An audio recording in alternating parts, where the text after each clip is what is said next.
I'm live. Let me just poke all the necessary buttons, because I've got to poke all the necessary buttons.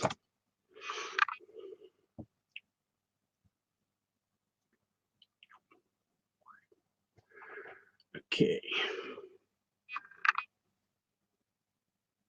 I got something in my eye, so deal with that before the stream. But I'm already on the stream because I'm stupid.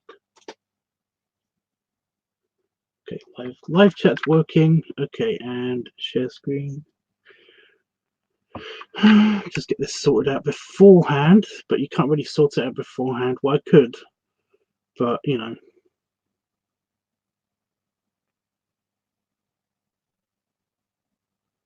That's working. Okay. Okay. Howdy, peoples.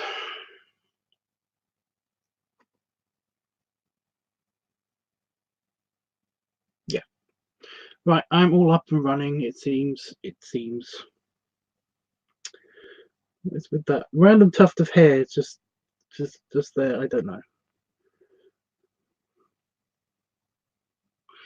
Who cares? I'm having a shower right after this, so I will be like not here for very long tonight. I'm just going to be doing a couple of articles, and then we're going to just see where it takes us and stuff.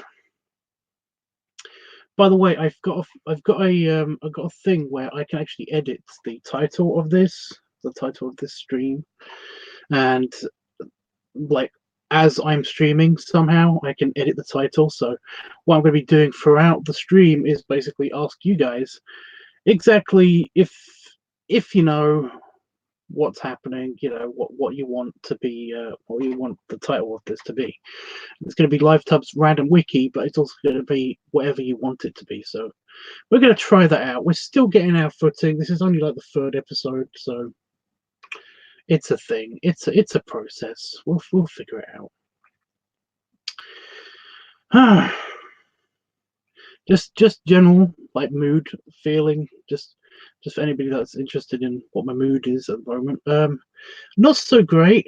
Today is basically one of those days where I'm going to be deciding if I'm going to be funded, if the channel is actually going to be funded or not for the next however long and stuff.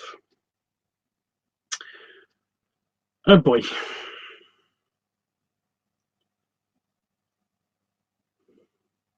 And I hate this. I hate the whole waiting around for news and stuff. I just wish that I knew right away, but whatever. It's not a big deal. Okay. Let's go to Wikipedia. The news thing doesn't change. I don't know how often that updates. That is weird.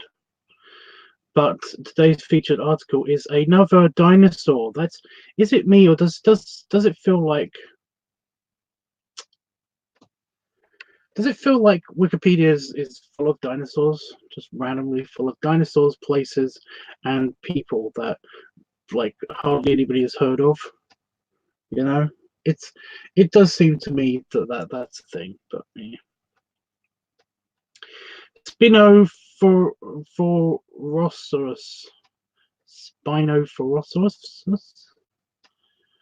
was a sauropod dinosaur that lived around 1600 167 million years ago, during the Middle Jurassic.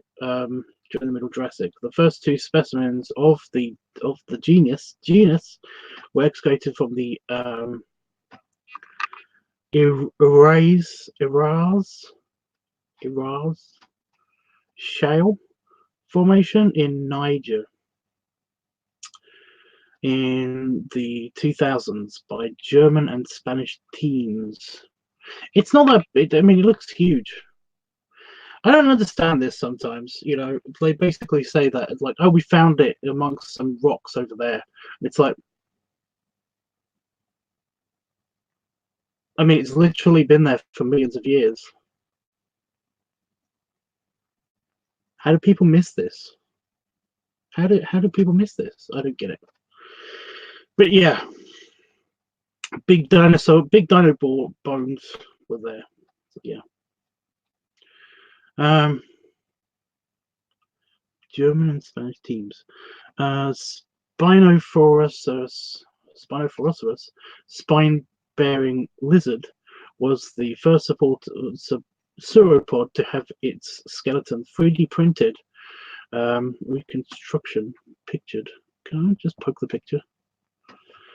I'll let you guys see so that you can actually see what I'm looking at, because I can do that.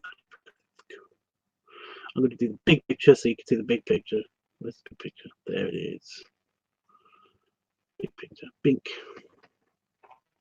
So that is mostly 3D printed skeleton, according to the thing that I just read, of the Spinosaurus.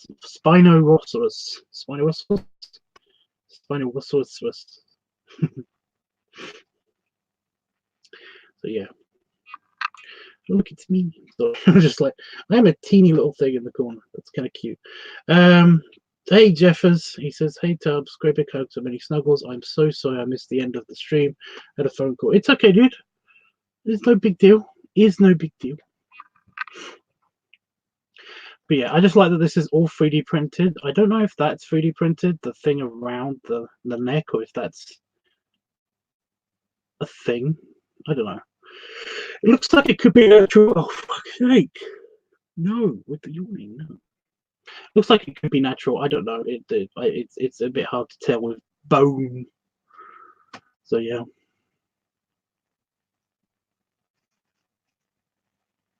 But neat. It looks cute. It's a big boy. When the fossils were brought to Europe and digitally replicated, the shoulder height was an estimated 4 meters, and its weight was about 7 metric tons. So awesome. The brain case was short, deep, and broad, and the teeth were spoon-shaped. The neck contained 13 vertebrae. The tail was powered by strong musculature, and the rear and had a rear section that was rather rigid due to long and overlapping chevron bones. Features of the vestibular apparatus suggest that that vision was coordinated eye, head, and neck movements were important in this particular dinosaur. Paired spikes on the tail may have been used for defense. Yeah, I don't understand that. It's only because basically nature doesn't have. There's very rarely something with a tail in nature currently that basically has anything that has like spikes on it. You know, that like individual spikes by themselves. It just. I mean, it might be a thing like lion's tails. They've got a little tuft on the end of them. But that's it. It's just a hairy tuft of hair. It's not like a huge bone structural thing. And even lizards and stuff. I've never seen a lizard with like pointy bits out of its tail that aren't uniformly all along the tail. You know, I don't get it. I never understood the whole thing of like assuming that these bones were connected on the tail, because they never do.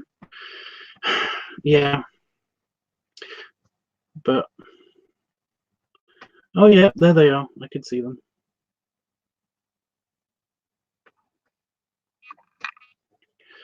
Yeah, it's just like, how do you know that bone was that bone was there? I don't see any way that it could just be like, it could have been from anywhere on the dinosaur. It just like, it's a couple of extra bones. They've actually found this out.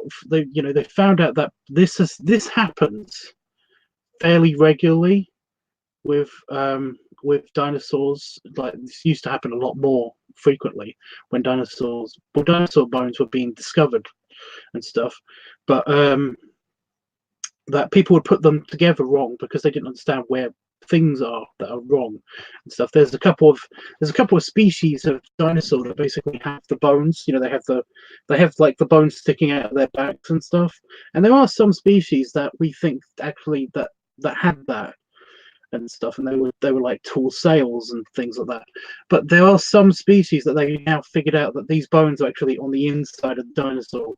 They were supporting organs and shit, or extra plating on the outside. They weren't actually attached to the I'm going to say ribs, attached to the spine that way. So yeah, I kind of don't think that it's a thing. It's just, yeah. So let me just make it a bit smaller. There we go.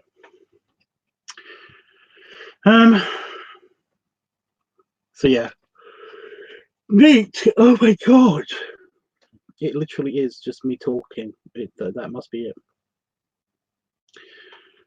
So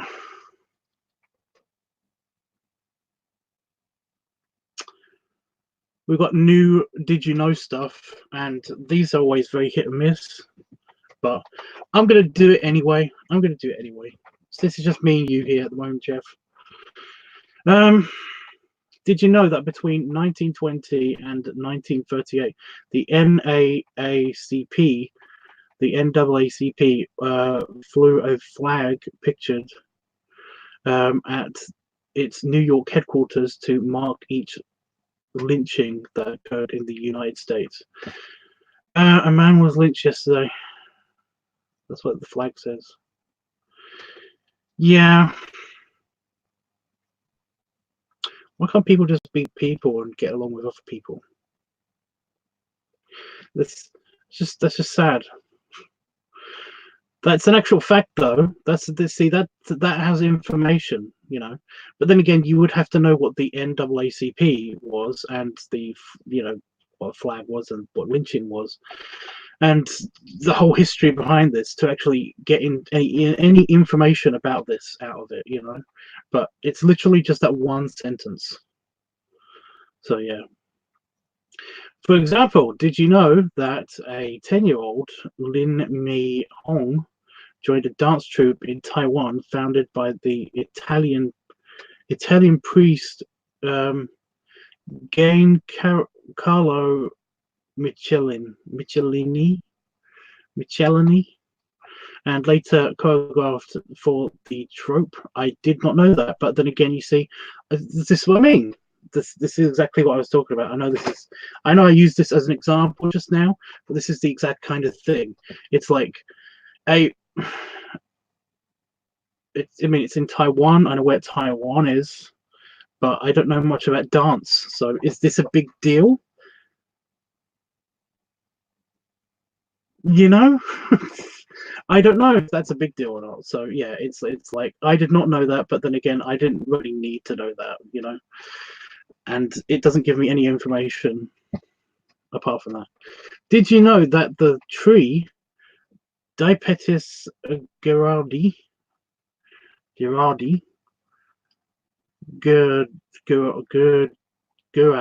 whatever, was named after William Gerard, who collected plants in South Africa in the 1860s. In the 1860s.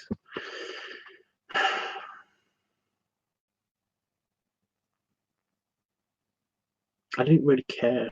Sorry. Did you know that the CNN political correspondent MJ Lee became an American citizen during the 2016 United States presidential election, which she reported on? Again, that might be important to somebody, but I just don't know who MJ Lee is because I don't care. Did you know that the first Paleolithic sculpture of a woman found in modern times was excavated in Ligerebès, one of the prehistoric sites and decorated caves of the Vézère Valley? Vézère. Vizier, even maybe, but it's Vizier Valley. So you know, see that's interesting. I already know what this particular statue is. It's the mother statue. It's the big boobies and big hip statue. That's basically what it is. Hey James, thank you Jeffers. But no, I did not know that. The first one was also found by the caves. I thought it was basically. I thought it was like just a thing that happened. These statues kind of like appeared all over southern Europe, just because people, because people happened. It's just weird that this seemed to be a thing. The whole thing of like big boobies and wide hips. Wide hipped women are attractive, and it's like, well, yes, it totally makes sense because they're the ones that are going to be the best child bearers of the species. So of course they're going to be veneered, But no, it's just this. I remember reading this ages ago. It was like, what? Yeah, what was like, what the fuck? Like, yeah, I don't get why this is such a big deal, but they're like, look, so many cultures, some of the earliest human cultures all had the same thing in common. All had this same thing in common when they first discovered art, when they first did art. And it's like, why is this a shocking thing? It doesn't make sense to me. But yeah, can't stay long. What are you up to? Well, we're doing the daily show of just the random wiki, where I just read. We try to learn something new and stuff, and just generally chat and hang out. So yeah. Did you know that in 2019, Ivorian footballer, Ivorian. Where's Ivor? Where is Ivoria? Ahmad Traore became the first player born in 2002 to score in the Serie A. See, I don't know anything about football, so I don't care. I'm sorry, but good for them. The first player born in 2002 to.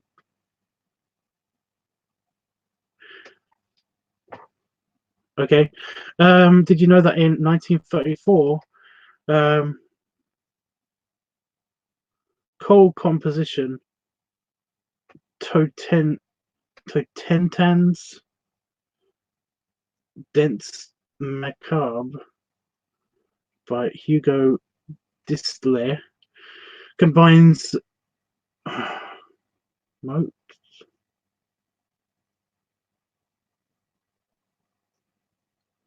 I have no idea what that sentence is about, so I don't know what that is. See, the did you know section needs a revamp. It really does. Did you know that English diabetes specialist Harry Keane conducted a scientific study in which every adult in the town of Bedford, I know where Bedford is, I grew up near Bedford, was asked to provide a urine sample for testing. When was this? Because, in the olden times, before they knew what diabetes was, well, they know it's like the 1900s, wasn't it? Early 1900s. That basically they decided, we know what diabetes is now. I think it was. Anyway, this wasn't such a huge deal. It's like the doctor's office would just like ask everybody in town. Yeah. That's not a huge deal. If it happened today, where population is huge in Bedford, that would be a thing. That'd be huge. That would be a huge deal because like there's a lot of people, and you don't often get to be asked unless you go to a hospital. Can we have a urine sample anymore? It just doesn't happen. It just Same here, Tubbs. I can't care. I could care less about football. Yeah, it's a thing. It's the thing. It's just that I don't mind watching it in person on the day, kind of thing. But watching it on TV, I don't get why it would be such a big deal. I don't.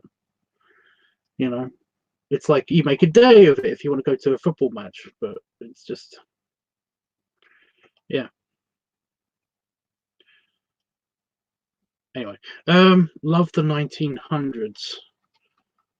What, the entire era or the noughties of the 20th century?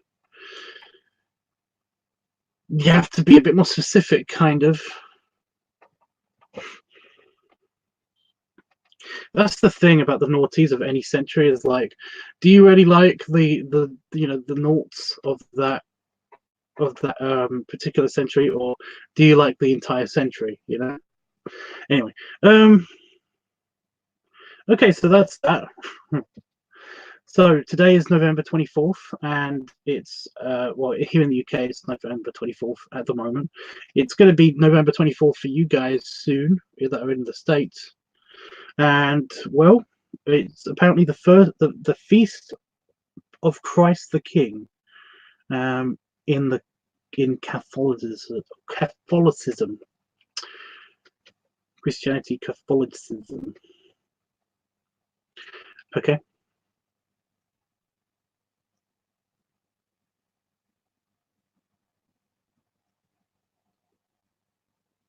It could be right. I don't know.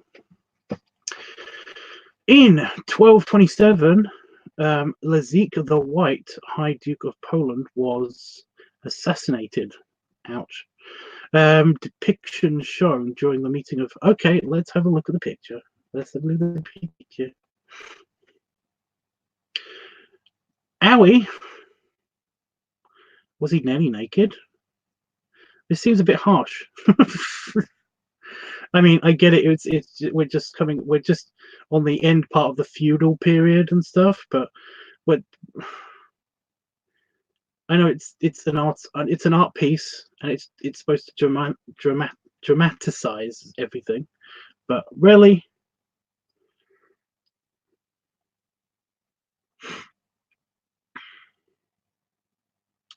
okay.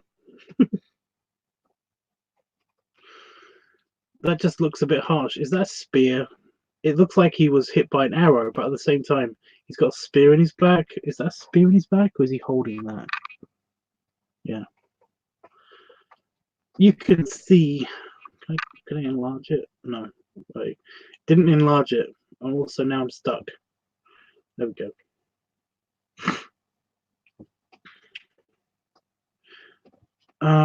It went past the end of the day part. Here we go. So yeah, bummer. High Duke of Poland was murdered. Brutally, apparently. Oh, go away. In 1832, South Carolina passed the Ordinance of Nullification, declaring that the tariffs of 1828 and 1832 and were null and void in the state, beginning the nullification crisis. What the hell is the nullification crisis? What the hell is the nullification? Okay, I'm going to hover over the article, see if it the nullification crisis was a United States sectional political crisis in 1832 to 1833 during the presidency of Andrew Jackson, which involved Did Andrew Jackson ever do anything good? It's just that you hear about stuff happening in the past, at least I do, and it's like awesome, and it was part of this person's thing, but I've never heard anything good happening during that particular president, Andrew Jackson. He needs better PR people. I know he's dead. I'm just saying he needs better PR people, which involved the confrontation between the state of South Carolina and federal government. It ensured after South Carolina declared it ensued after South Carolina declared that the federal tariffs. Yeah, okay, that's what that was. So that happened today.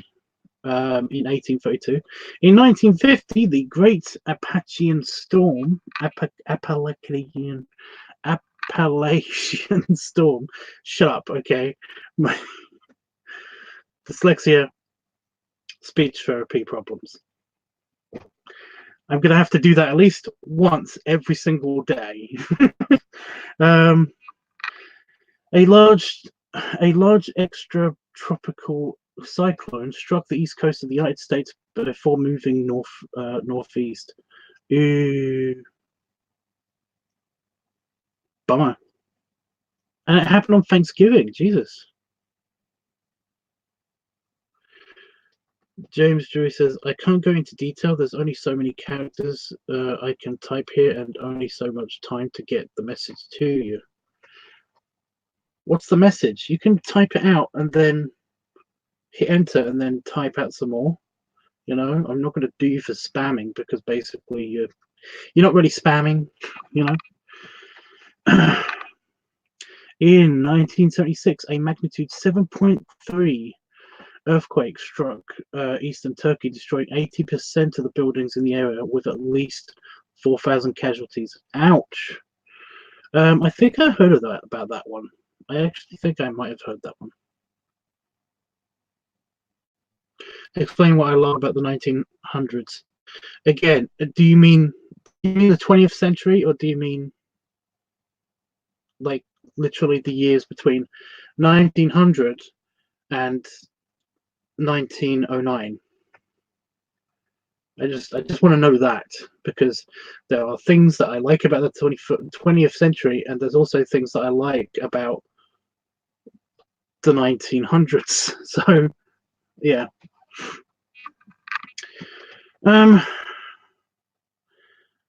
The Colombian government in 2016 signed a revised peace deal with the Revolutionary Armed Forces of Colombia, temporarily bringing an end to ongoing civil war. Good for Colombia. I wonder if that's still a thing. I wonder if they're still okay. I haven't heard much news about Colombia, but then again, you don't, do you? So yeah.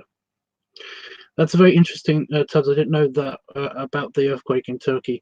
I think I only knew about it because basically this is something that one of my relatives, it was an actual helicopter pilot. I'm trying to remember if they were like, you know, what kind of uncle they were. I think it was my grandmother's sister's grandson. I don't know.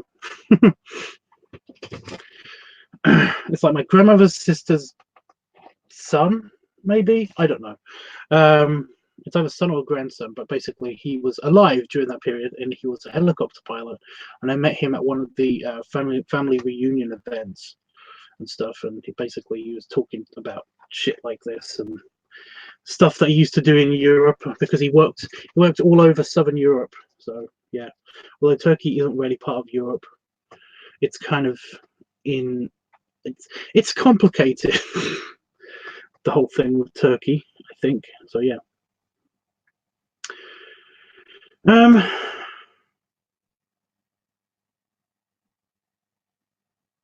It's a couple of people's birthdays today. It's Freddie Mercury's birthday. Oh no, did he die? He died in 1991. Okay, it's his death day. Freddie Mercury died in 1981 on November the 24th. Lame. Bummer, dude. Does anybody like Queen? I actually really liked Queen until my dad started. You know, my dad really liked Queen to the point where he would have a cassette tape in the car. So whenever we went on a road trip or whenever we traveled anywhere, he would just put that particular cassette tape, not the radio, just that particular cassette tape in, and he would basically just listen to Queen all the time. And now I don't like Queen anymore. Like, I don't need to hear it anymore. I like Queen, but I don't need to hear it anymore, ever again. My dad has ruined it for me. It's like it's like grunge music. There used to be a lot of grunge music that I used to like, and then my brother decided to play it over and over and over and over and over and over and over and over and over and over and over and over again, knowing it would drive me crazy because he was a dick. So yeah, I like some grunge music, but basically I don't have to hear it anymore ever. You know, I used to really like Marilyn Manson, but my brother also super liked Marilyn Manson. So yeah, it's a thing that my family does, that we listen to one track over and over again until we're kind of sick of it and don't need to hear it anymore, because I did this I'm doing this to Damon. I'm pretty sure I'm doing this to Damon by playing. I recently started to re-listen to a bunch of Ninja Sex Party and Twerp, Tupperware Wemex Party. So, and I understand that I'm doing it to him, and I can't stop myself because I really want to hear the music because it's nice, and I want to get some other music that's in my head. So, yeah. But yeah. James says, then let's see the time from the first rail steam locomotive coming off the rails. So trains, you could have just said trains. Everything in between all is all fascinating, including the 1900s. I also like the 1910s, 20s, and 30s. And 40s, 50s onwards were interesting in a different way, to say the least. Okay. So you like history. I get it. I do. I get it. I'm very, very fond of the Edwardian period. But that's only because basically, food was cheap and plentiful everywhere, and apparently really good.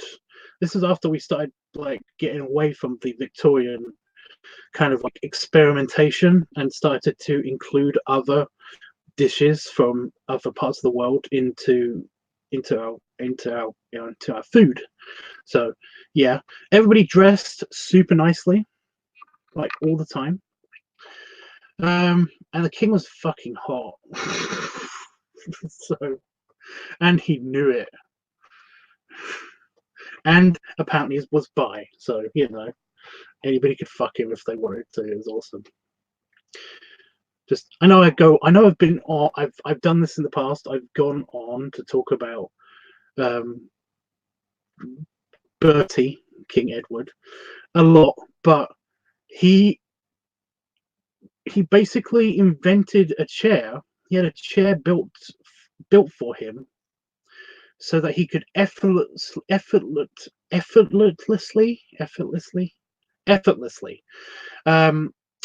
fuck two women at once. Legend. Or a woman and a man. And he was just very, very nice to look at. I mean,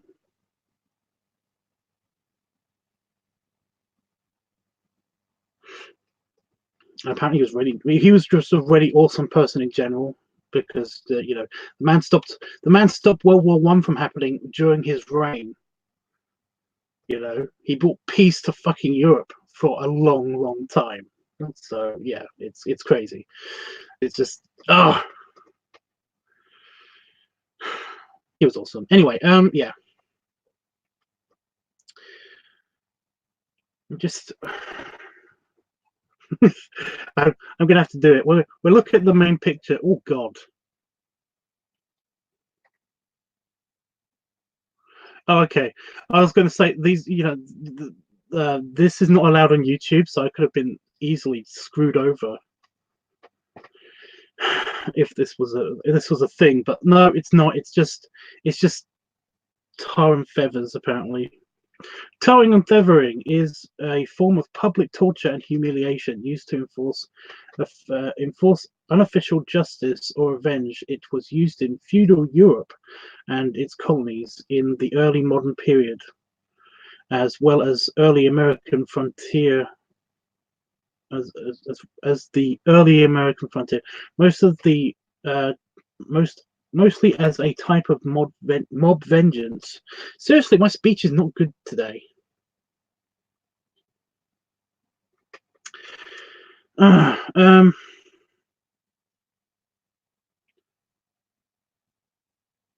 The victim would be stripped naked or stripped to the waist. Hot wood tar was then either poured or painted onto the person while they were immobilized. The victim then either had feathers thrown on them or was rolled around on a pile of feathers so that they stuck to the tar. The image of a tar and feathered outlaw remains a metaphor for severe public criticism. This picture shows German-American farmer John Mentis of Levine, Minnesota, who was tarred and feathered in August 1918 for allegedly not supporting war bond drives during World War One. The photograph is in the collection of National Archives and Records Administration. Ooh, cool. So, bummer. I just want to point out that this guy, it looks like literally looks like somebody photoshopped like a portrait of somebody onto like a modern physique of a human male. You know, that's an average man. You know, it's not really chunky or thin. It's just kind of just you know. And also got like tar and feathers. It doesn't look like he was heavily tarred and feathered. So yeah. Also, it looks like he was. This looks like a modern background thing that you get at just like photographers. It doesn't actually look like it. I'm not totally convinced on this picture. I don't think it's on the up and up. Right, so let's see the time from the first. Oh, we read that. Wow, he was quite a yeah. So wait, so he was king in say 1927? No, there have been many King Edwards, and I can't remember he wasn't the first. His actual name was Albert. But if I just type it, I can type it into King Edward. Yeah, see, I just want King Edward. Edward Bink. Let's see what happens. No.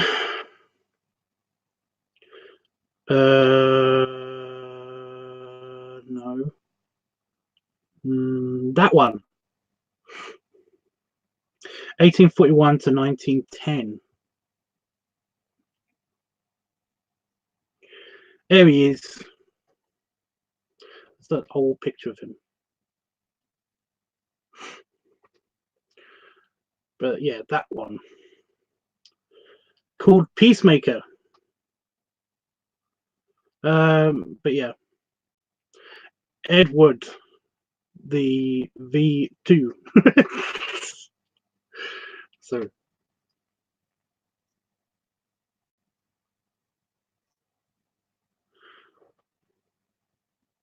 V2, that one. Oh, that's just him in his later life, you know. And yes, he's quite handsome there, but like he was handsomer. There's a very nice picture of him. Well, it's a portrait, it's a painting of him in his royal regalia, and it looks very nice as well.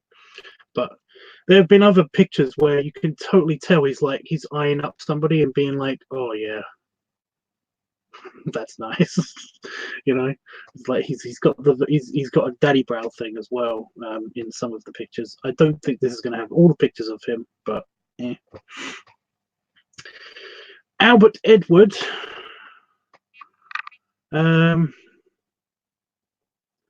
was king of the United Kingdom of Great Britain and Ireland from 22nd of January 1901 until his death in 1910. 2010. What? Yeah.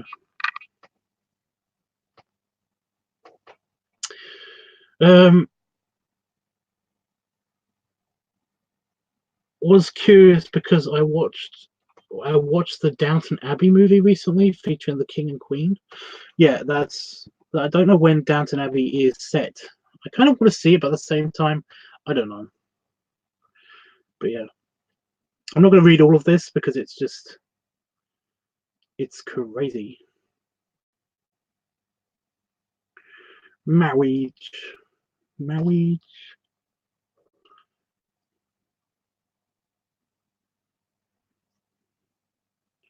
No, that's still an older picture.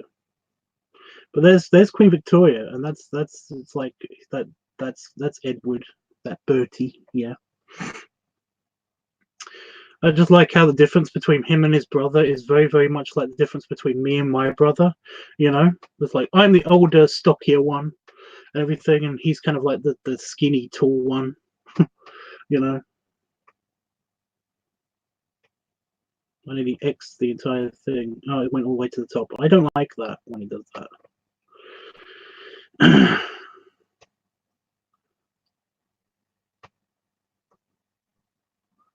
Oh, god damn it.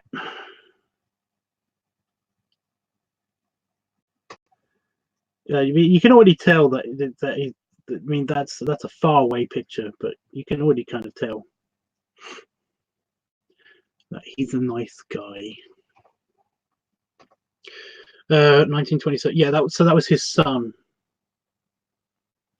I think.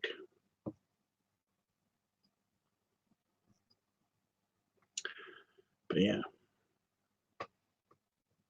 that's the picture I'm thinking of. You know what? I'm gonna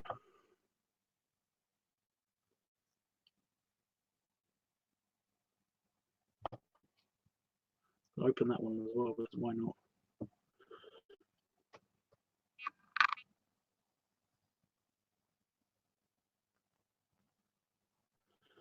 He also like wearing a kilt, but I think that's because it didn't show his tummy so much. Everybody kept mocking him because he's one of the chunkier kings. But yeah, but he's just a Sipku. He was a Sipku guy.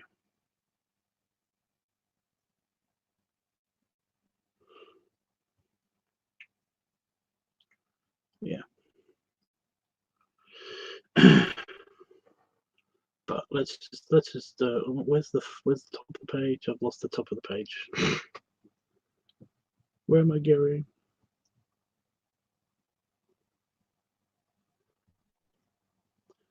Bink. Our king. It's like, yeah, I totally buy that. He's just, yeah. It's very, very. I always like how this picture is. It's like you could totally tell he was trying to tell them to be like, could you just be a bit more generous with the? Could you just slim me down a little bit? Because apparently he was way chunkier than whenever he was painted, he was always way chunkier than that. But they didn't want to offend the king, so by basically like showing him as wide as he actually was. But yeah. It's a very cute, yeah, like they had like cartoons of him being a bit chunkier but with bigger robes and stuff. But yeah.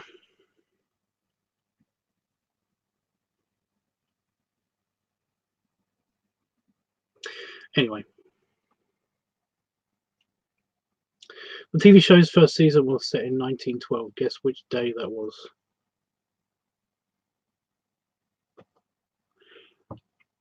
War.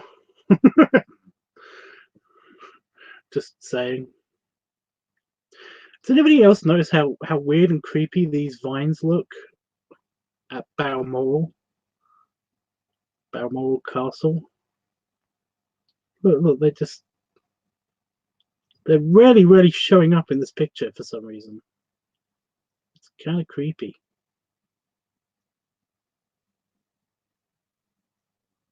Anyway, I've got nothing, James. Please tell us. It's obvious.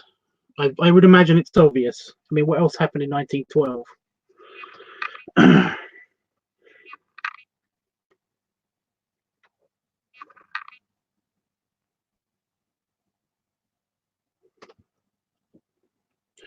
I'm actually curious. What else happened in 1912?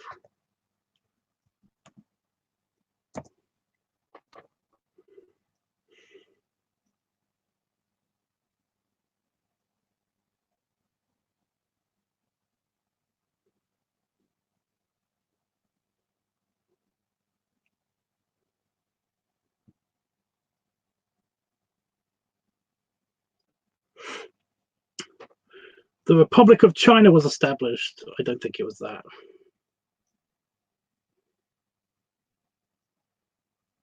They are creepy. The vines are creepy. Um,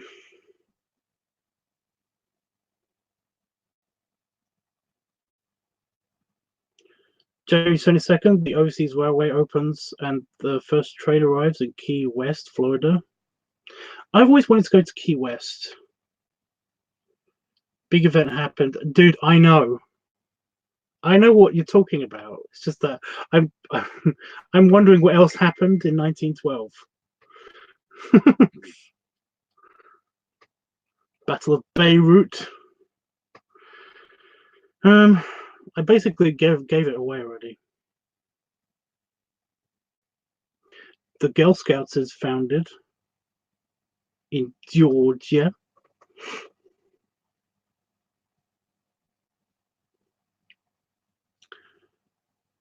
Oh, something happens in April 10th. 1912, April 10th. Oh,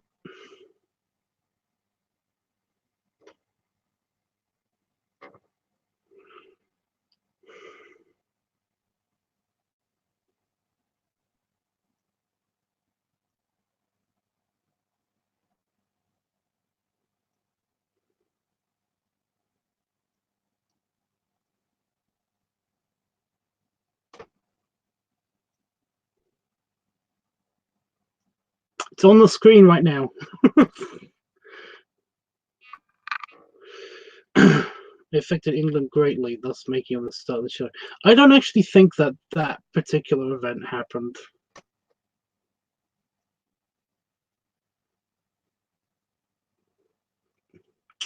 My finger caught in my beard. Hey, Panafox.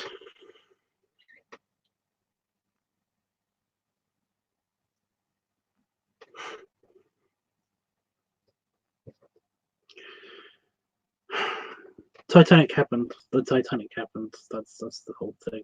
Also, something to do with war.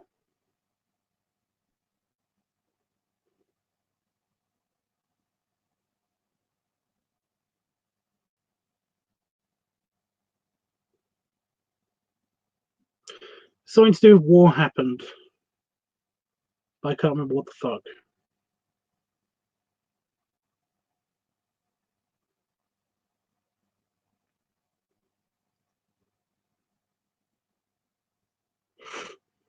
Anyway.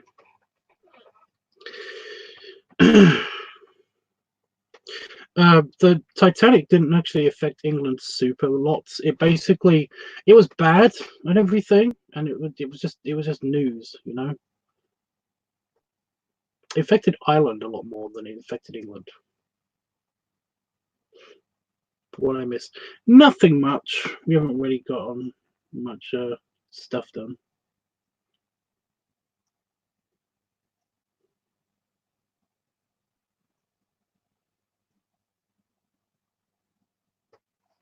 Seriously, something happened to 1912 was also a date for something to do with the war happened, and I can't remember.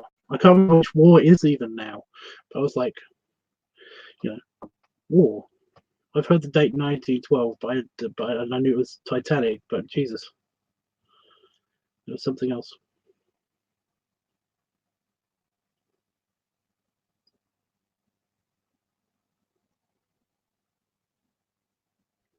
Anyway, it did affect a lot of us to work, yeah, but not all of them. It's like they numbered in the hundreds of thousands. Aristocratic families numbered in the hundreds of thousands.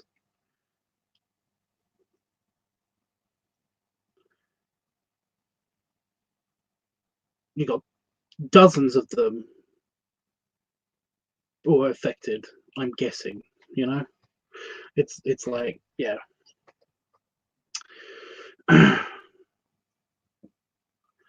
That's, you see, that's the thing. I always find it's kind of weird that basically like everybody knew somebody that was involved with this tragedy and all that stuff, and it's like only if your family's fucking massive, because there's always been a lot of people, always, you know. So it's usually they mean in the area that is involved, you know. Like how many people died on 9/11? Because I'm very very connected with like a bunch of my family to the point where we have like there's a whole thing every 4 years. There's a huge family reunion every 4 years in Ireland, and essentially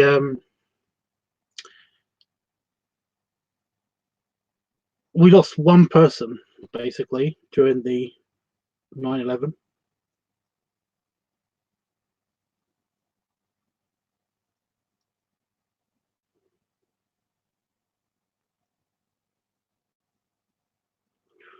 Uh, but yeah, I lost a distant aunt basically during 9/11, and that was thousands of people. So yeah. Also, my cousin was there.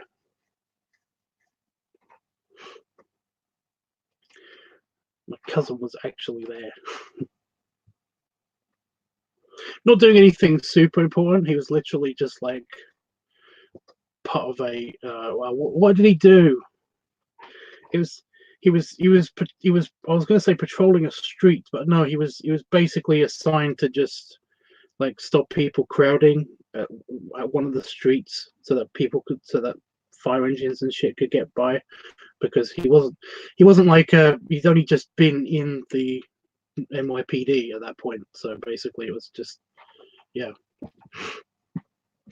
But yeah, I keep saying patrolling in my head, but it's not. It's something else.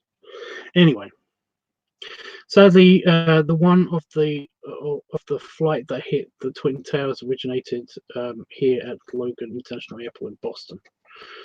Yeah,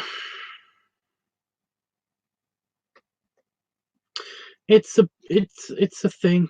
I don't know. I don't get why people. Why can't people just be people and just like let people be people?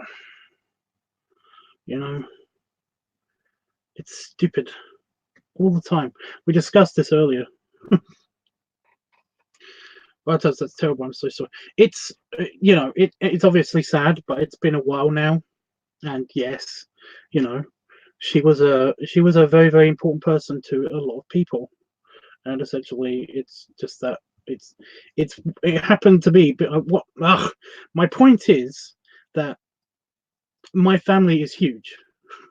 You know, my family that talk to each other and stuff like that. That network of people is quite large, so we're bound to have whenever there's a huge disaster or a huge natural event that happens in the Western world, which is where most of my family seem to be spread out on, then yeah, we're very likely to have somebody in our family that's kind of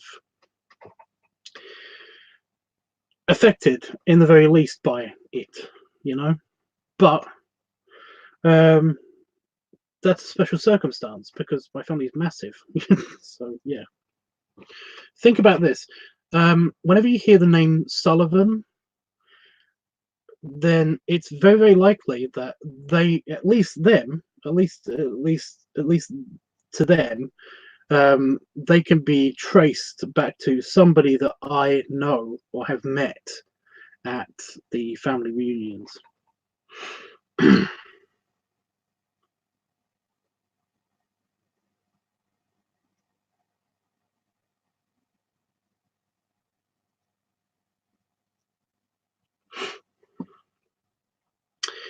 So yeah, that's how weirdly big my family is. Basically, if you ever watch the credits on like on big movies and stuff, but on anything, if you look at the credits, then you'll find at least one Sullivan and stuff. It's kind of weirdly common, you know. That's just one side of my family as well. It's weird. Um. Anyway, since I have it on the screen,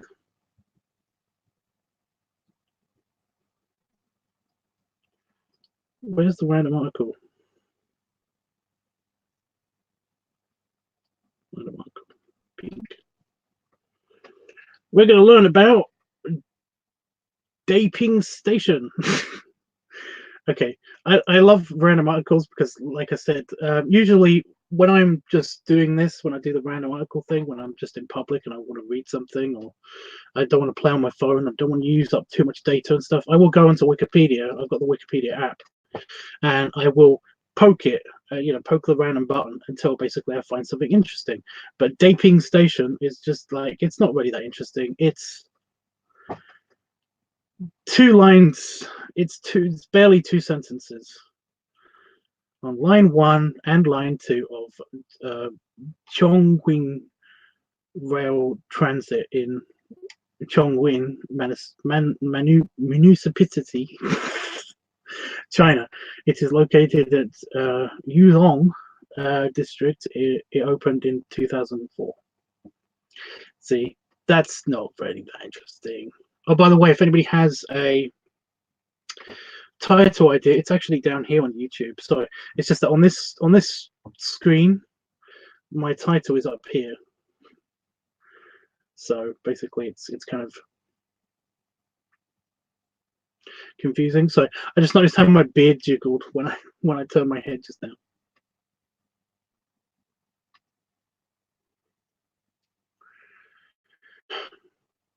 I'm so having a shower immediately after this live stream. I'm really looking forward to that. But yeah, if anybody has an interesting thing if anybody has a title idea for this episode, then remember it, put it in the chat, and I will basically think about it, because the something is just a placeholder at the moment.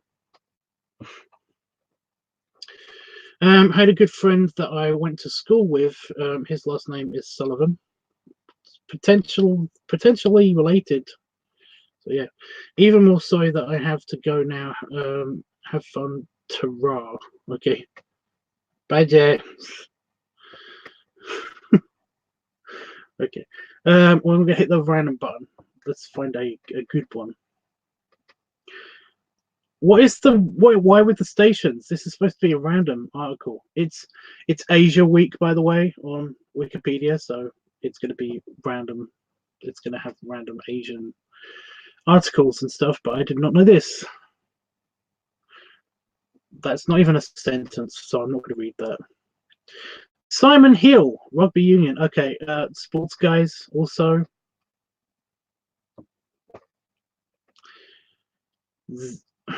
Epa is an Albanian surname. Notable people with this name include 2 actors. Is it Zeppa or Jeppa? Didn't there used to be like a pronunciation thing on Wikipedia? Thorburn, Nova Scotia. Thorburn is a community in the Canadian province of Nova Scotia, located in Pictou County. Right, thank you. The community, the small rural Nova Scotia town, has a hair salon, sports arena, a school. Okay.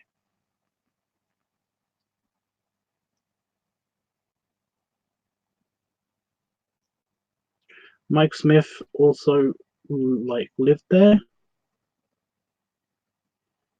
Our hometown of actor Mike Smith, who plays character Bubbles on the Canadian television show Trailer Park Boys. Has anybody seen that? Has anyone seen Trailer Park Boys?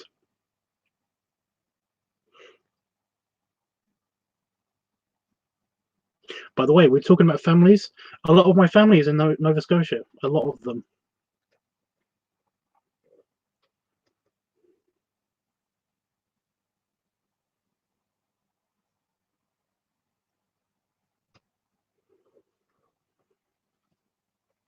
Actually, on my mother's side, but then that would make sense because Nova Scotia is, New Scotland. So yeah.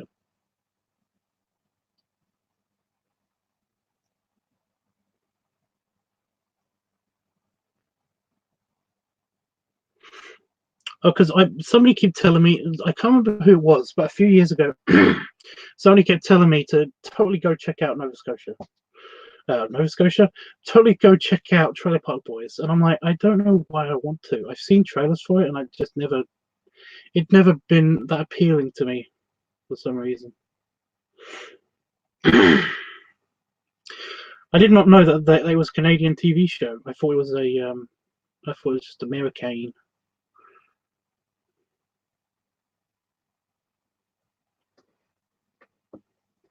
Anyway, no. Yay, Yaylark Rural District in Iran. Iran, why? Did we have this one before? No, it was different, wasn't it?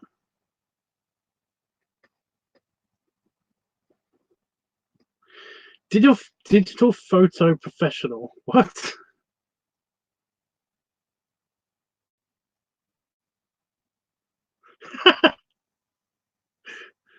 That is truly random. Okay, that is actually truly random.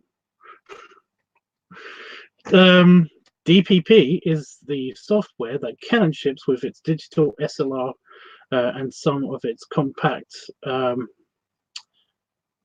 cameras for editing and asset management of the Canon RAW files. Okay, it can also work with older formats of selected models, and also so it's just a picture editor. That's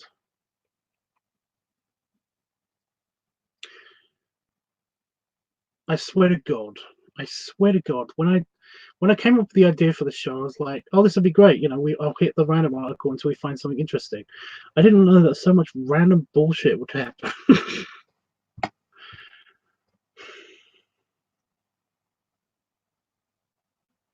Vernaccia? What?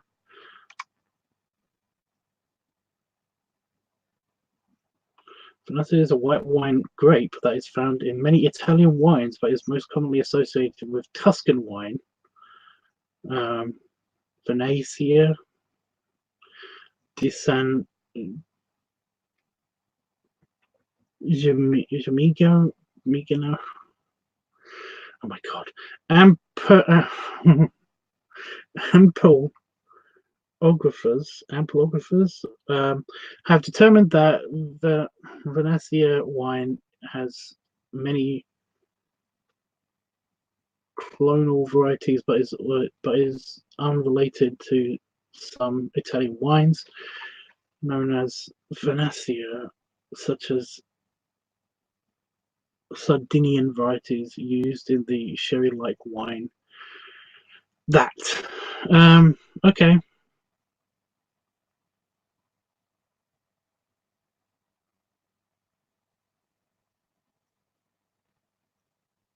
So I think this is boring, people.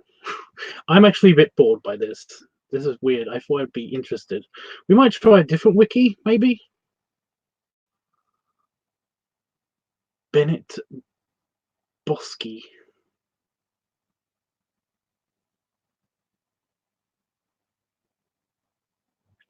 There's a ferry that leaves from Bar Harbor, Maine, headed to Nova Scotia, but there used to be a cruise ship called the Scotia Prince that you could take too. It's interesting to me. Okay, well, as long as it's interesting to somebody, you know.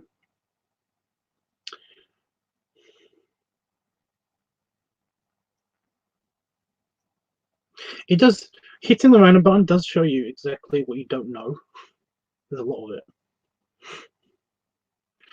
Malcolm Hogg, Sir Malcolm Nicholas Hogg, the 17th of January 1883 to 14th of February 1948, was an English banker and member of the Council of India from 1920 to 1925.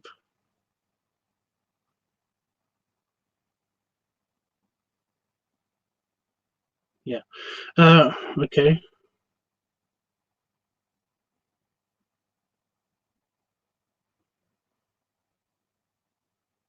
Malcolm Hogg. I don't actually know people with the, I don't think the surname Hogg has ever, I don't think it survived. I don't know why. I think maybe it's literally because people don't want the name Hogg anymore, so they change it, which is weird.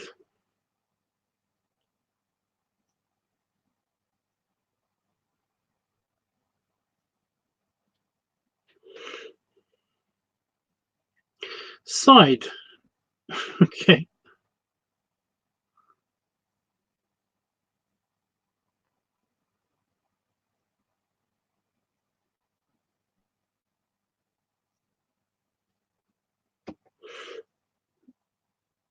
Mm.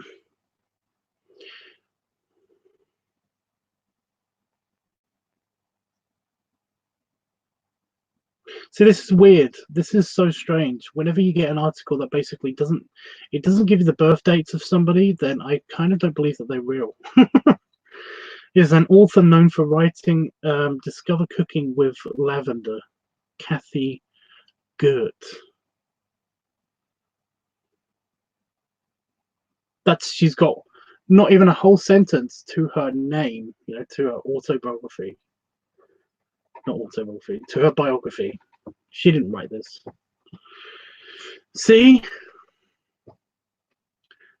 you get this is what a page should look like of somebody,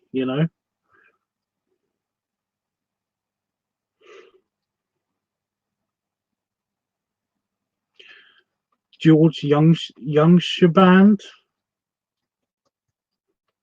I don't know how to don't know how to pronounce that.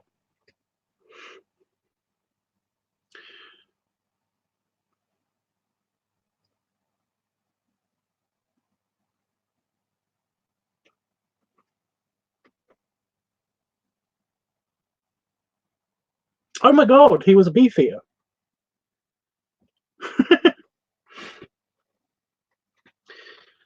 In his later life, he became noted author of several books and the keeper of the Jewel House at the Tower of London until his death in 30th September 1944. He was a beefeater. I didn't know we had an Indian beefeater. I didn't know that was possible. It was so progressive in the in 1920s for some reason.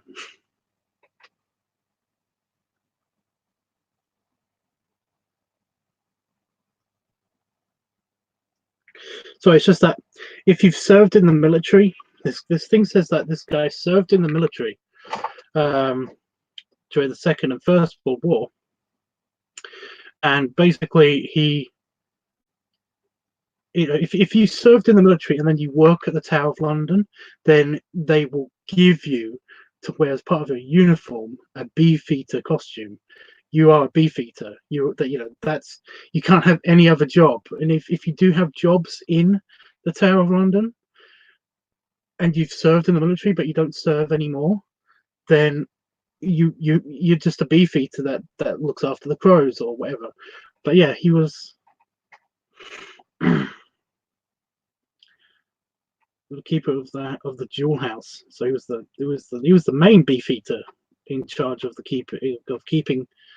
Yeah.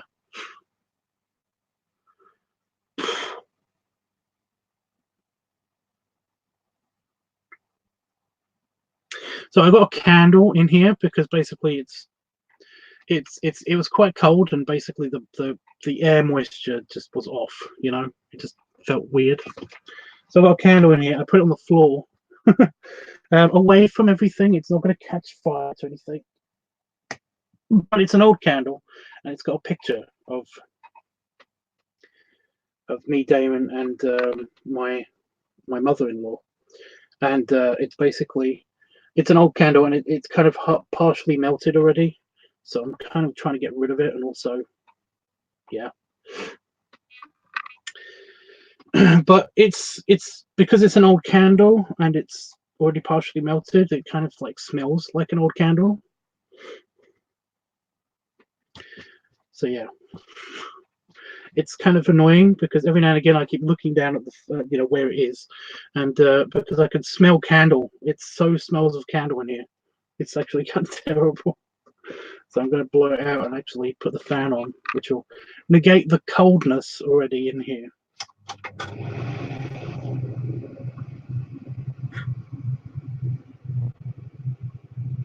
Or candles do this.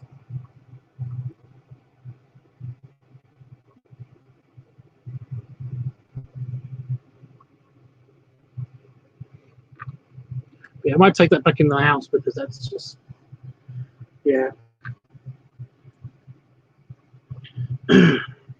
My family and I sailed on the Scotia Prince. It was a mini overnight cruise, but the water was so choppy and everyone got sick because of it.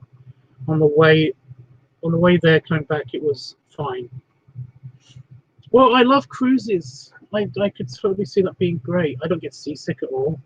I absolutely love being on boats. It's just a shame. It's a shame that cruise ships are such, you know, such environmental bullshit. You know, oh my god, that smells even worse.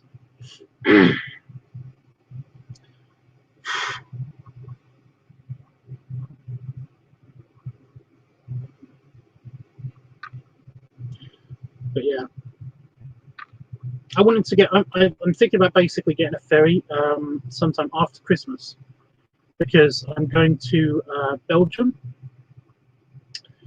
to meet up with a friend, hopefully, and essentially, I'm not entirely sure like when to go and how to do it because it's just a bit awkward. I don't know exactly what the deal is, how much it's going to cost to be on a ferry and all that stuff. But I guess I'm going to find out.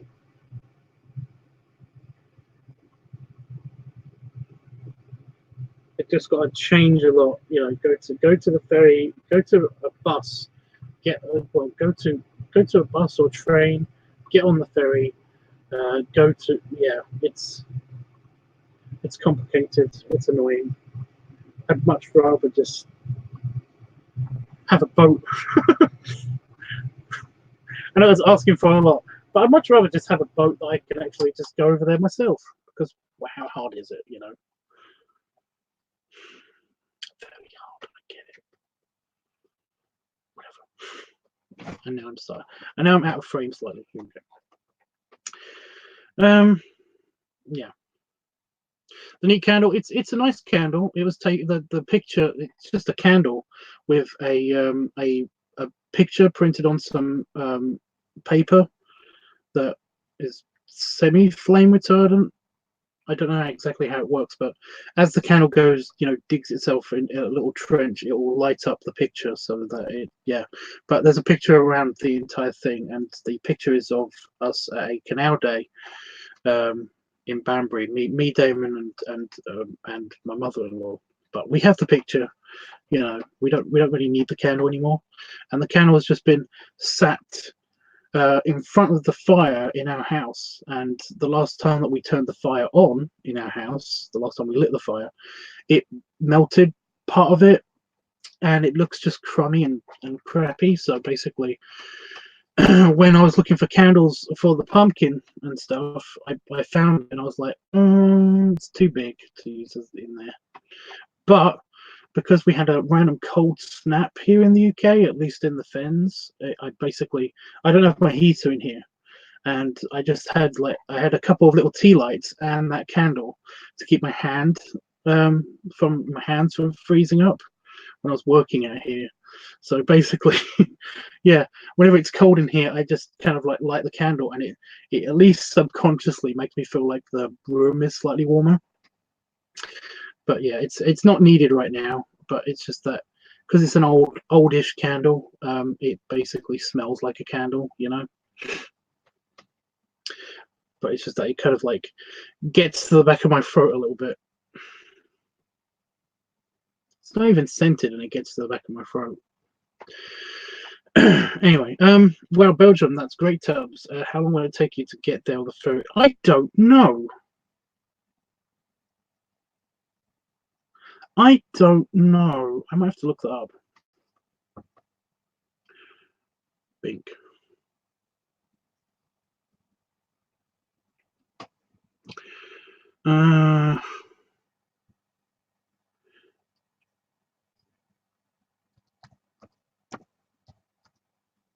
No, what am I doing? I want Peterborough. Peterborough.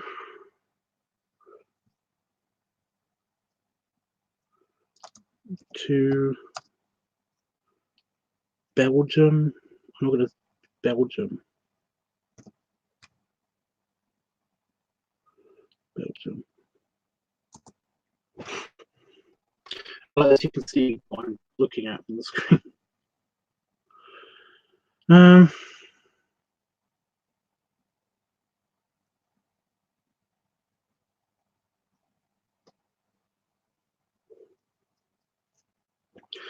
Where's this Rome to Rio?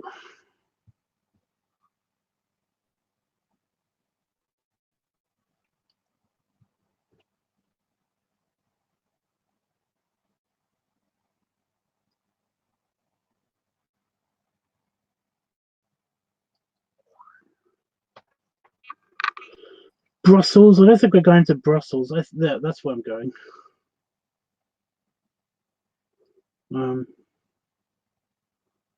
But yeah. So that's the train. Bus via Brussels City Centre.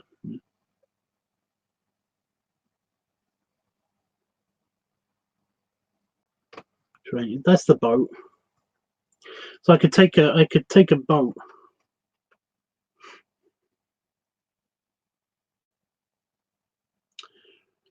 But yeah, basically I'll probably do the train.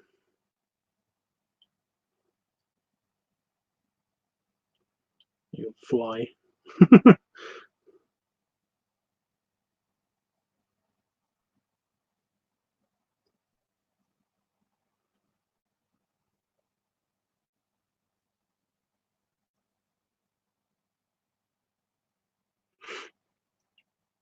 So many choices. So many choices. But yeah. Let's pick one, and I'll tell you how long it takes by the. Oh, it says 4 hours and 5 minutes. Peterborough to London. London King's Cross and Pancras Eurostar. Yeah.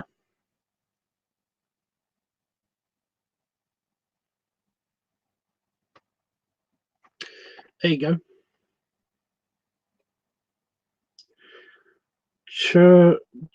Leroux, whatever that is. But yeah, I'm actually going there. I'm not going to Brussels, but and I also live about here. So it's kind of, it's a little bit closer to the destination ish. So yeah.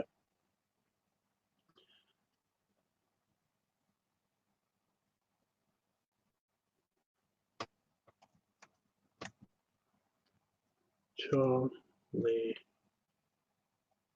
not Charlotte, Belgium. There it is.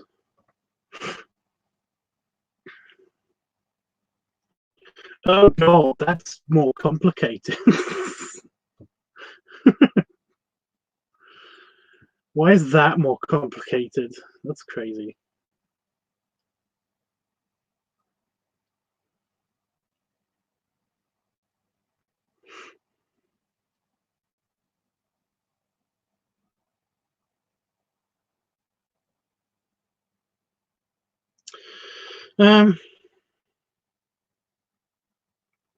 Maybe you can get some yummy Belgian chocolates while you're there. Well, I'm hoping to. I'm hoping to get like a bunch of food and stuff. I just haven't been. I haven't been into Belgium. Back to Belgium for a long time since I was a teenager. So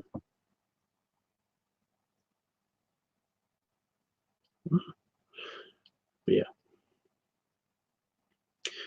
Peterborough to London King's Cross, St Pancras. Look at the prices, by the way. Bullshit.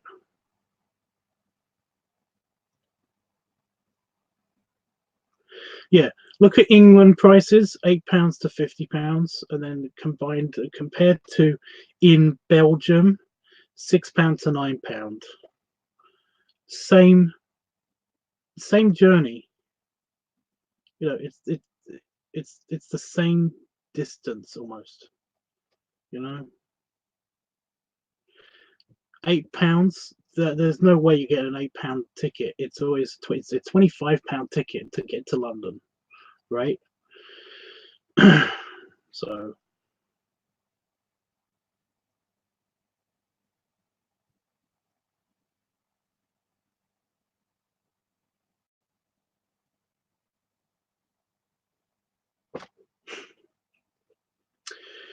awesome. But yeah, I'm going there sometime, like soonish. I don't know. You know how close Belgium is to the UK? So it's not far away.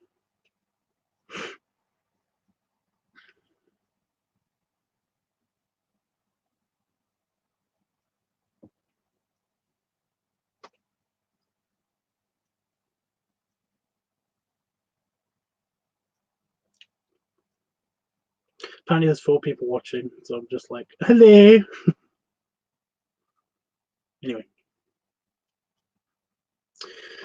Anyway, guys. Yeah. Should we continue with the Wikipedia, random Wikipedia, or should I just head off, because basically I really want my shower and I really want something to eat as well, but I don't know what to eat. I don't know what to eat, and it's too late to order in. I was going to order in something. It's not just late to order in, by the way. It's like 4 hours late to order in. It's not just me with my bad timing. It literally is just like, yeah.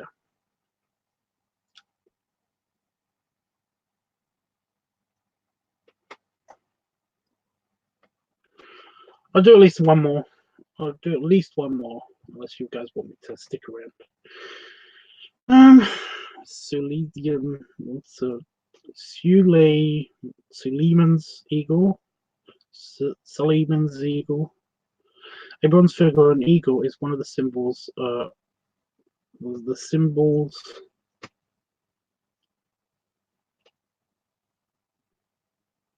What? It was made at the end of the 8th century. Oh, right, okay.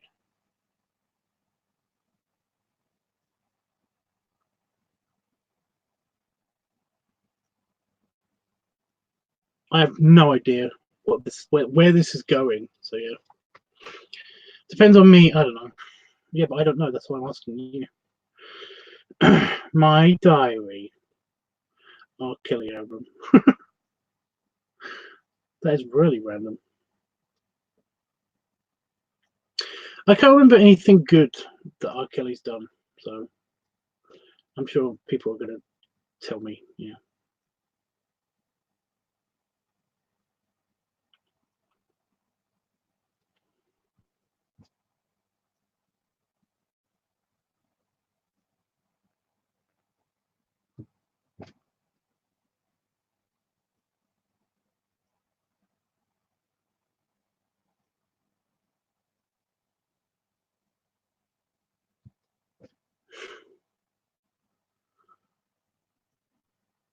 The Polygon, Southampton.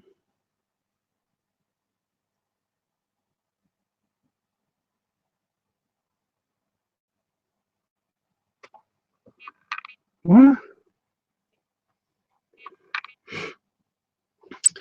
The area is located north of Western Esplanade,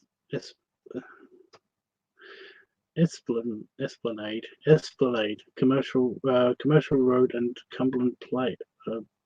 Cumberland Place, east of Hill Lane, south of Archers Road, and west of Dorset Street. And right, okay, But why is it called the polygon? The area notably encompasses. Okay, right.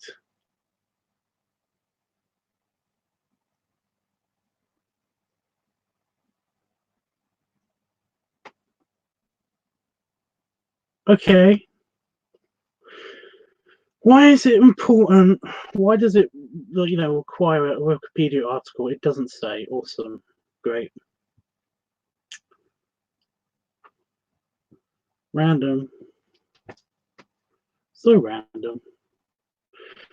Irish merchant marine during World War II. Mercantile marine during World War II.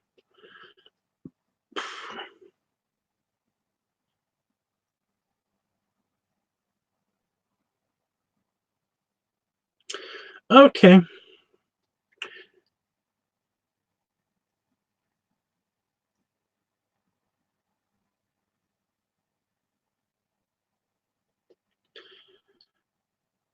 Okay, well, that's the thing.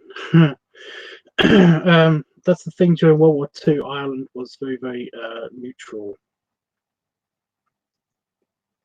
It's basically just to tell you about how basically Ireland was neutral, but not really, because neutral, Ireland just was.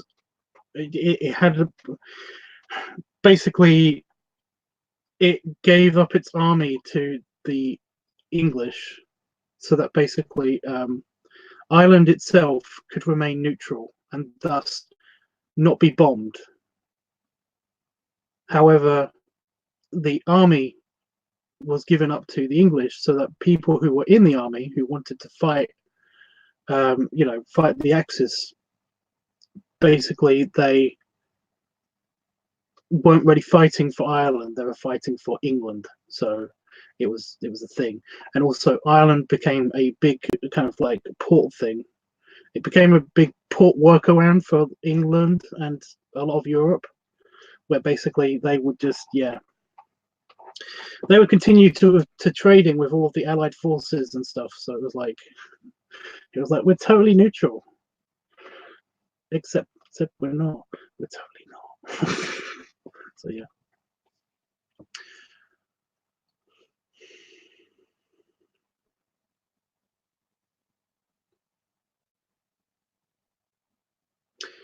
So that's kind of interesting, I guess. Watercloud.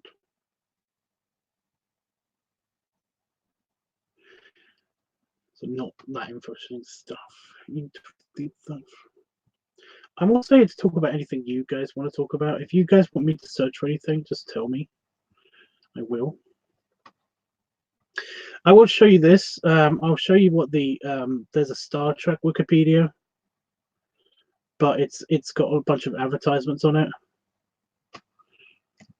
I can't remember what it's called. I think it's called Memory Alpha. Memory Alpha.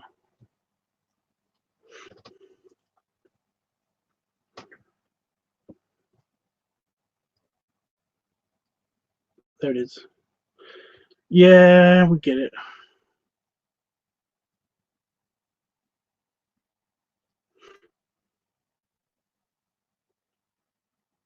But still, I mean, there's so much advertising all around it because it's not an actual, yeah.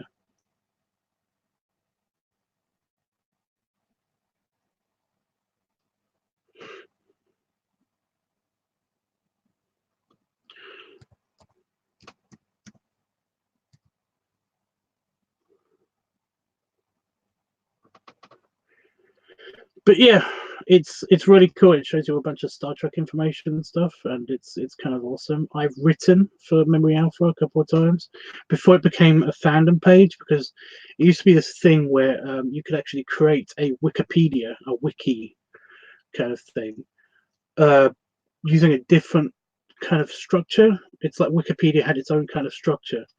They kind of sold to anybody that wanted a wiki. However, now different sites have gotten in on it, and basically Memory Alpha chose to transfer to a different thing. So yeah. So now there's tons and tons of advertising and stuff all over it.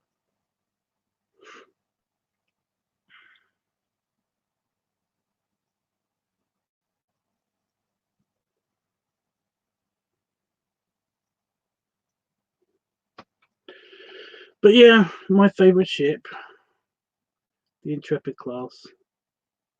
She's so pretty. I know I'm just talking about Star Trek right now, but I don't care.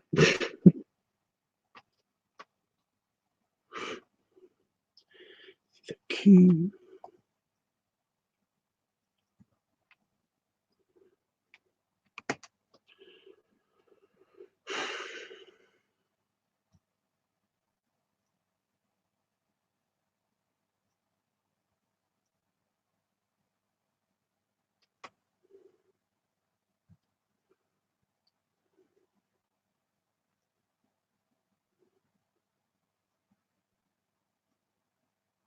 I've actually got one in here at hand's reach. Well, it's hard to get off its stand for some reason, but I've got a Borg. A Borgified Intrepid class. Borgified.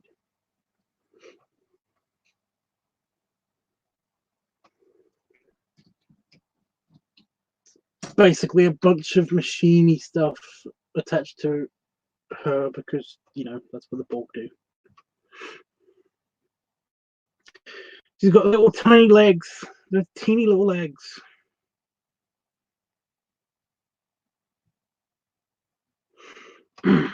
Big deflector array for no reason, shooting out something.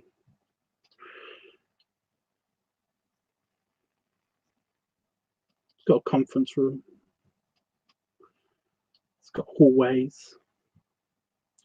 It's got cargo bays.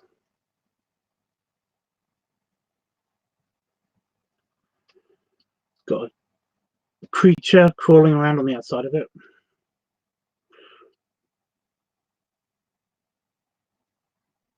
Which make no sense if you think about it.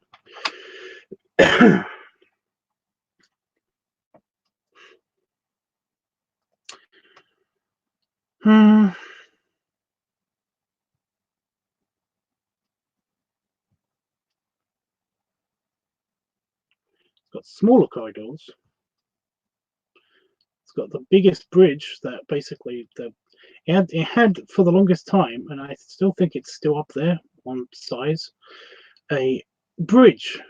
This is the bridge of the ship that was huge compared to all of the other ships in the past. It's massive. Captain's ready room with the window that's basically showing the wrong way that the stars are going, but whatever. Captain chair. Engineering, which is like the best engineering so far. That's the thing about Star Trek. I'm going to talk about Star Trek. I totally understand if people fuck off, but I don't care. Yeah, that's the thing in Star Trek. There's always been this thing with like engineering that they never depict engineering the way it's supposed to be ever. But Voyager got it perfect.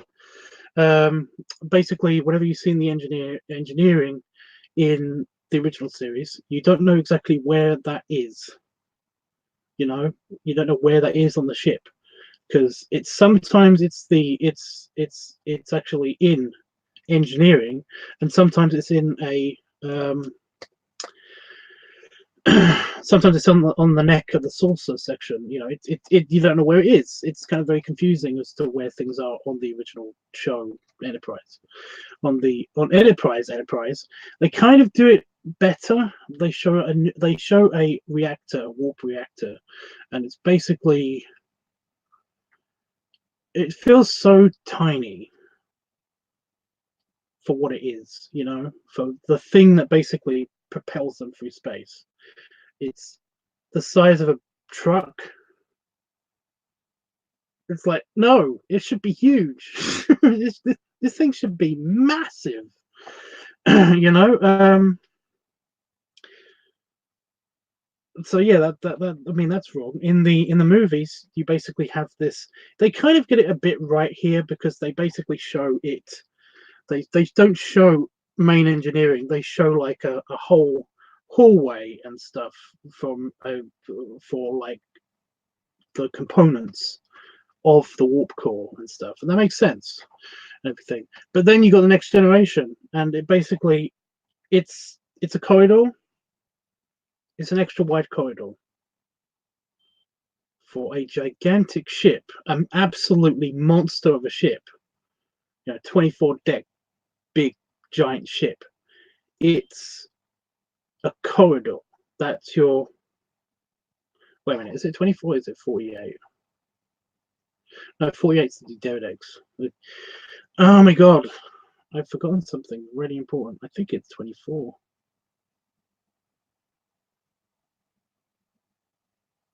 It might be 42. I don't know. My brain is hurting right now. Yeah, it's basically this gigantic ship anyway, and it's got a hallway as its main engineering. That's its main engineering. That's stupid. So yeah, but then you have Voyager, and Voyager actually had big room, big warp core, and that's not even the whole warp core. That's the middle bit of the warp core. That's the middle bit of the warp reactor. It's shiny, it's clean, it's pretty, and it shows you how it kind of shows you how it works in engineering, and it makes sense. It's beautiful. So yeah, main engineering of the Intrepid class is pretty, way better and makes more sense. It takes up a lot more space.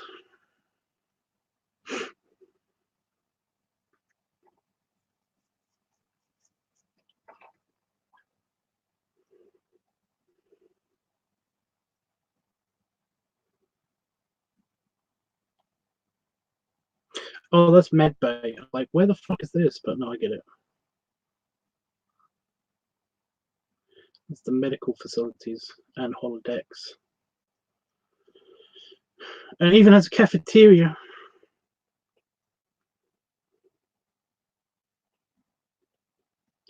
And I never understood that. I don't like the chairs. I've never liked the chairs and the tables, so I don't know why they've got this weird thing in the middle of them, but whatever. Crew quarters are luxurious and huge. This is the bathroom of one of them.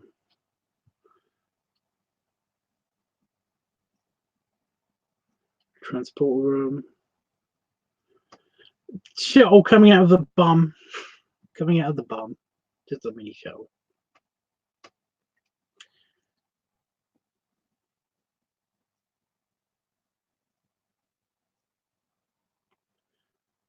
Oh, this is one of the big points of contention, because this ship here that's a ship. That's not a shuttle, right?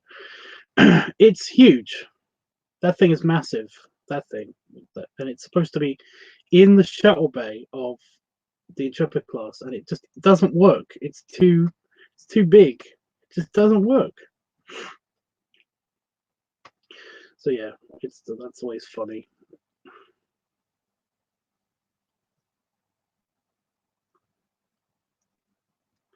Yeah, this just doesn't work because these are huge. Anyway, it's the Aero Show. Oh, early concepts. These were later taken and used in what's it called?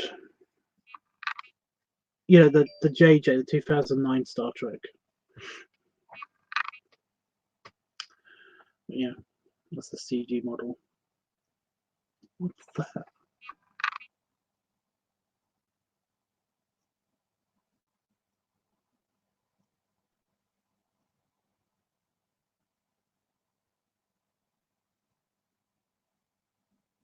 I have no idea what that is.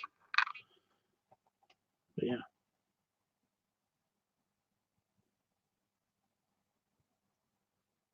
All that.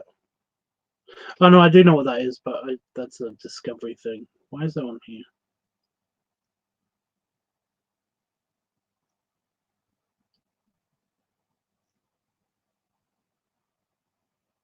What the fuck? Where did we go? What happened? Yeah. So yeah, that's the Intrepid. She's pretty.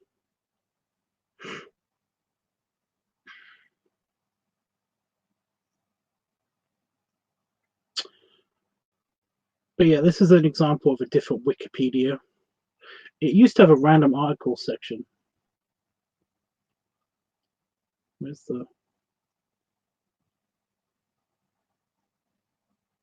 Random page. There we go.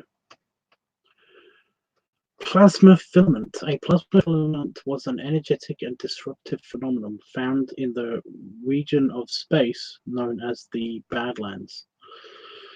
In 2373, while being pursued by two Jem'Hadar fighters, Michael Eddington was able to temporarily evade the enemy vessels by plotting a spiral course around a plasma filament, thereby disrupting the warp signature of the runabout and the Starfleet captain Benjamin Sisko were piloting. Awesome. So much advertising, too many ads. But yeah, you also got like dates. Is there an explore like wiki activity? Where's the main page? Does it have a main page?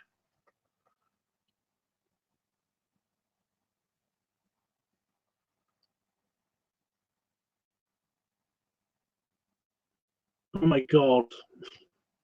There's too many adverts. It's hurting the computer.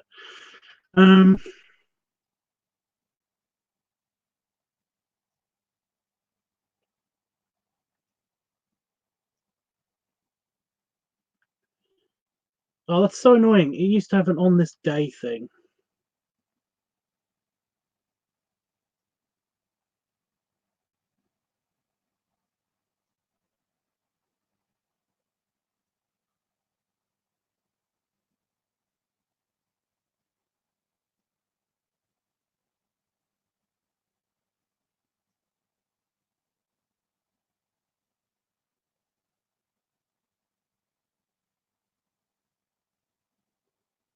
Oh, here we go.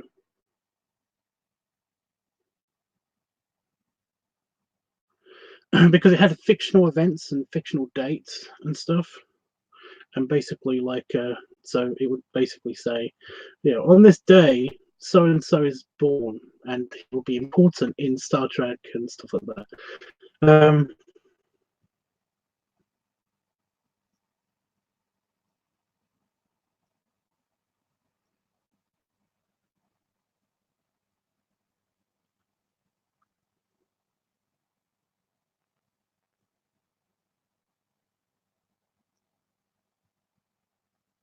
The fuck?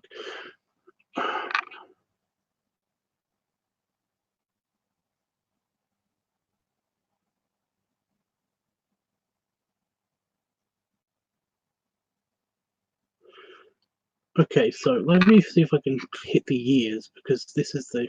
Oh my god. Production.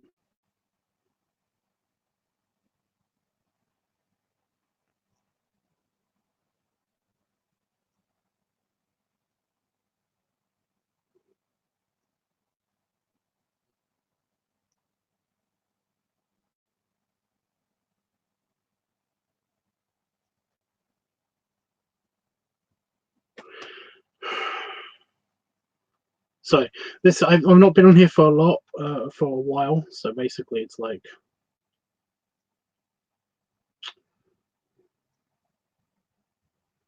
in production timeline. So if we just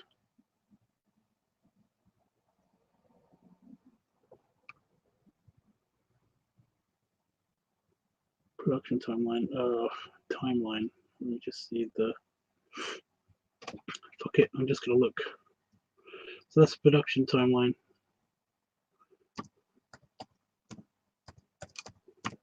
Pink. Alternate timeline. Okay. Fuck off with the ads. Stop it.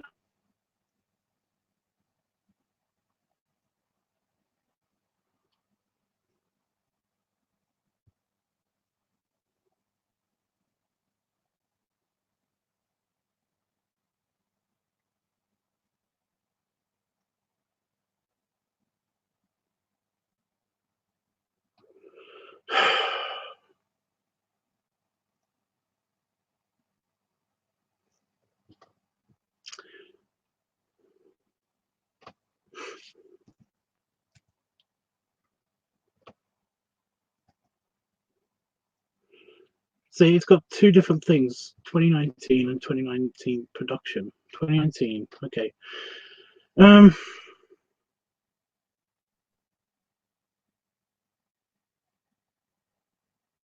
Here we go. So basically, this is the alternate timeline of this. Is basically Star Trek exists in a parallel universe to ours, and in 2019 in Star Trek timeline, Bokai begins his first year in the Planetary Baseball League with the Planetary Baseball League.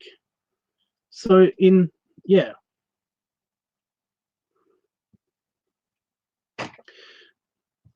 Planetary Baseball League.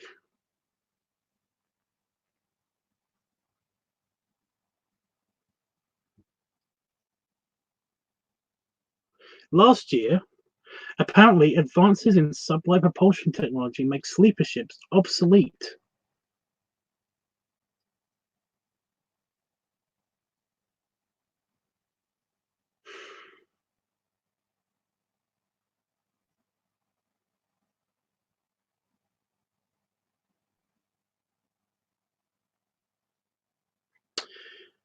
No, it didn't, but it's a shame.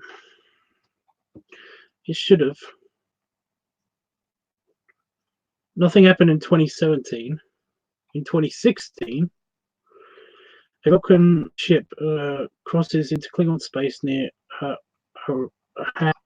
Hatoria. I'm sorry, it's just that it's jumping around a lot because it has to load all the ads at the same time. This is why I don't use this anymore.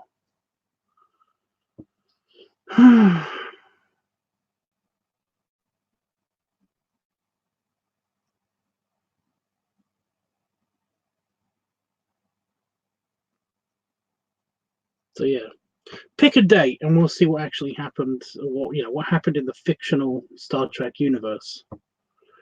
Pick a year. 2015.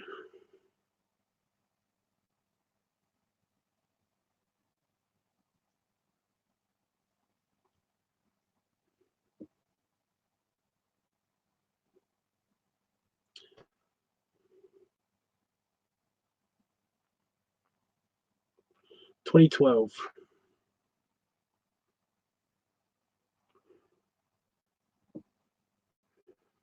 Okay, 2012.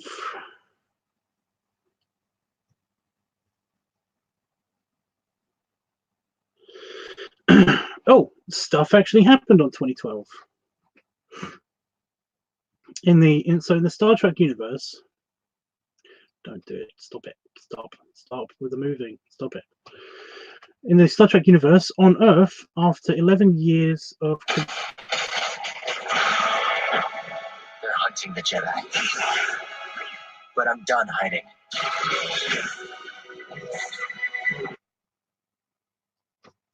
Fuck, that hurt. That was just so surprising. Jesus.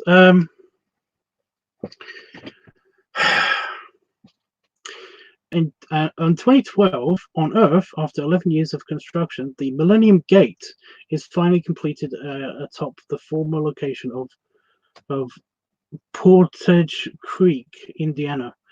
Covered in highly reflective solar panels, the kilometer-high structure was built as a self-contained biosphere with its own ecosystem. It pioneered many new technologies and scientific principles, which led to it to serve as a model for the first colony on Mars.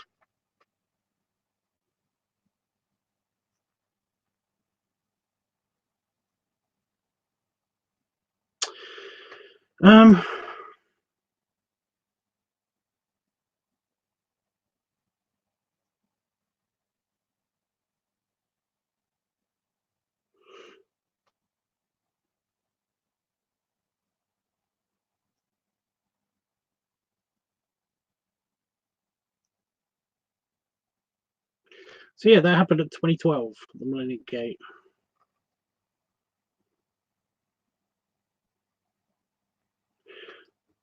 apparently. But again, this is fictional, and it's kind of sad because it would have been awesome.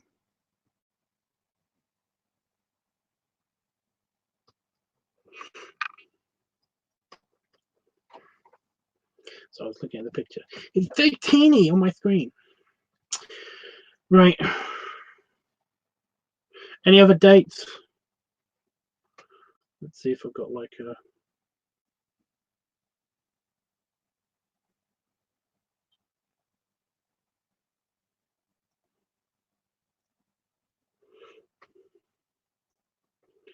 "21st century is there a thing? Don't you dare do this. Don't you dare do it." Just find it's going to open up another random.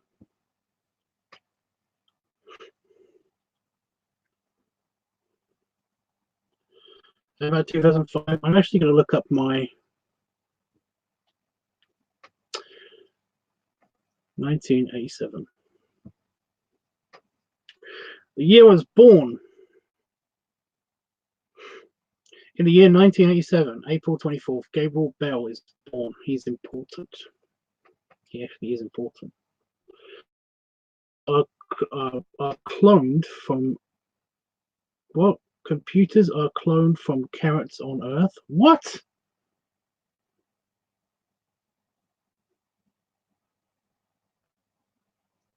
Computers are cloned from carrots on Earth. I have no idea what that means. On Earth, the New York Times is the last magazine to close its doors.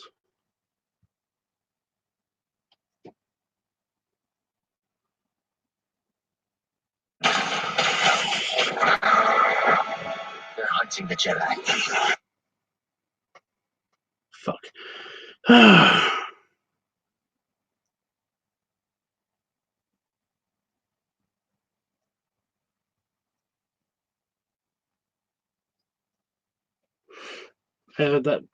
So basically it's a thing. It's not really a thing. So you wanted me to check out 2005. 2005. I might as well just search it. 2005. Oh shit! I cannot type it in. I can't type it in.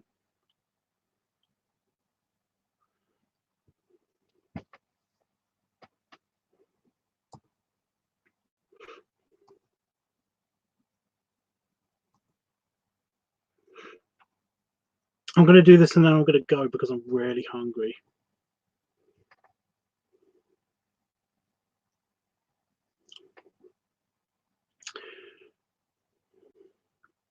What?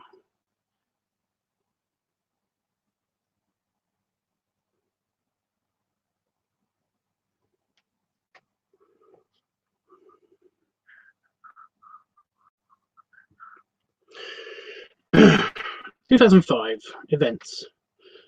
Marina S. Despina was born in London, UK.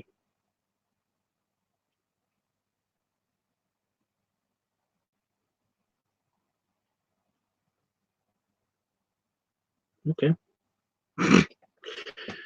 Neat. You don't know who that is because it basically, yeah.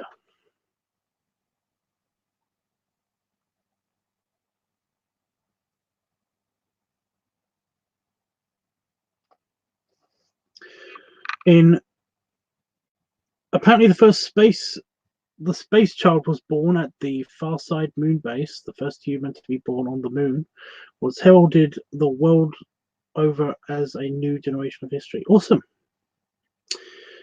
So that's also something that happened. This has been awesome, Tubbs. I enjoyed this. What will you have to eat? I don't know. Also, can somebody please think of a title for this one? I don't want it to be called LiveTUBBSrandomWiki something. I want to actually be able to call it something else. So yeah.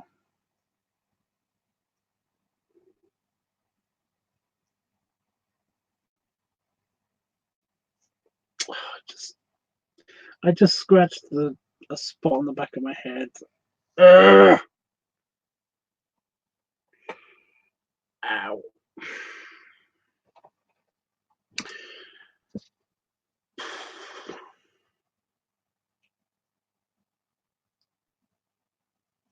There are other wikis out there, so basically if anybody wants to like suggest a wiki for me to do, then yeah.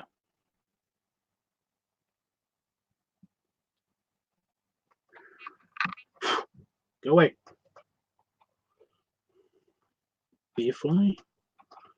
Why is there a beer fly here? It doesn't matter. Okay. Right. Beer is super crazy.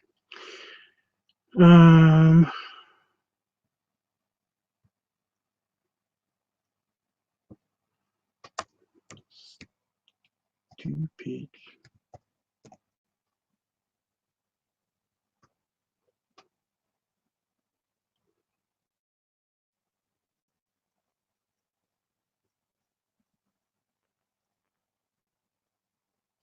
Oh, it's not letting me save it.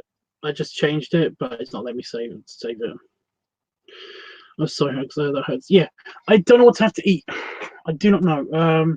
I have options. I do actually have options to have stuff, but I just don't know. I might have a burger or something. I got nothing.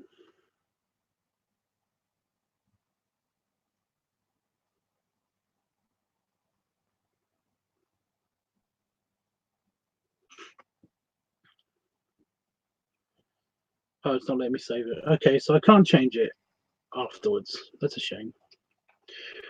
I'll just stick with the date, I guess. I'm going to stick with the date from now on. So, yeah. Is Damon home, Tubbs, or sleeping since it's early morning there? He's at Daryl's place at the moment. He's helping him with his paperwork and like staying over so they can work all night if they need to. So, yeah. Bastard's probably in the hot tub. So yeah, I'm being myself. But yeah, even if he was here, then he would be asleep because he sleeps at normal human times. I'm the weird one that stays up all night.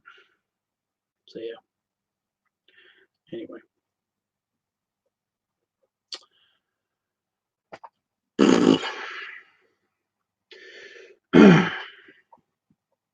I don't know what to have for food. I'm thinking about what I've got. I don't think I've got that much for kind of lunchy food because technically this is my lunchtime. You know, but technically it's also Sunday. So at the same time, yeah. I can see my eye. Like I've actually got something in my eye. It's not stinging. There's actually random cloudiness when I open this eye.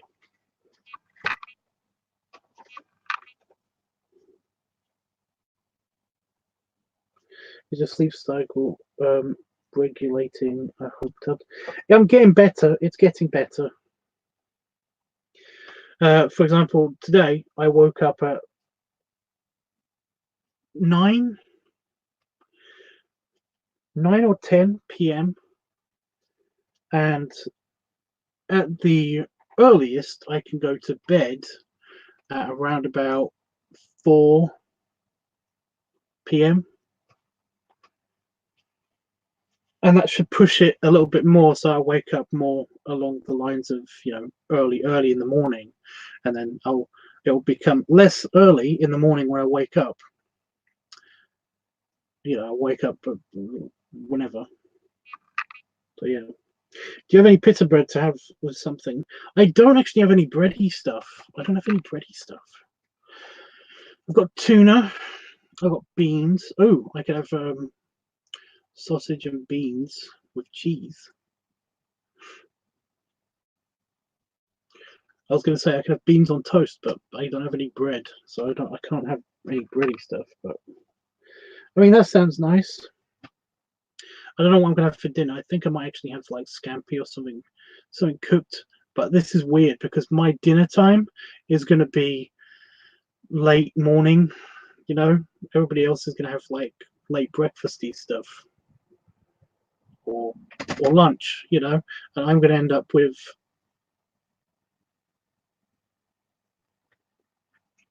burgers, something from the freezer. I don't know. I don't know yet. So yeah, I don't know. Sausage and beans sounds like it's going to be the thing I'm going to eat for food. And chips. I've actually got fries, so that's something. Yep, I know what I'm doing now. Okay.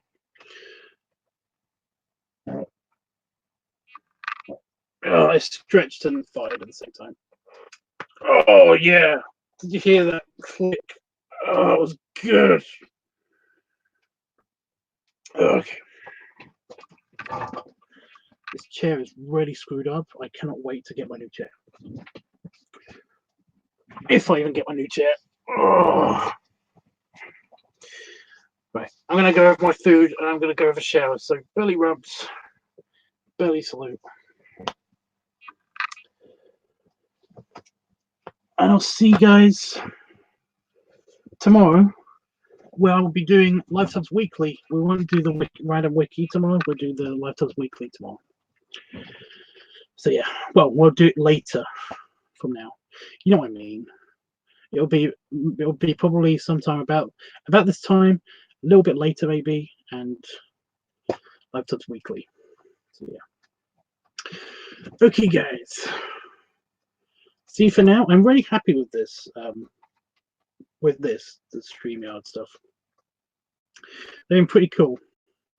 I'm not even that worried about this icon being an issue and stuff. I mean, they keep saying it's going to be an issue, but it's not an issue at all.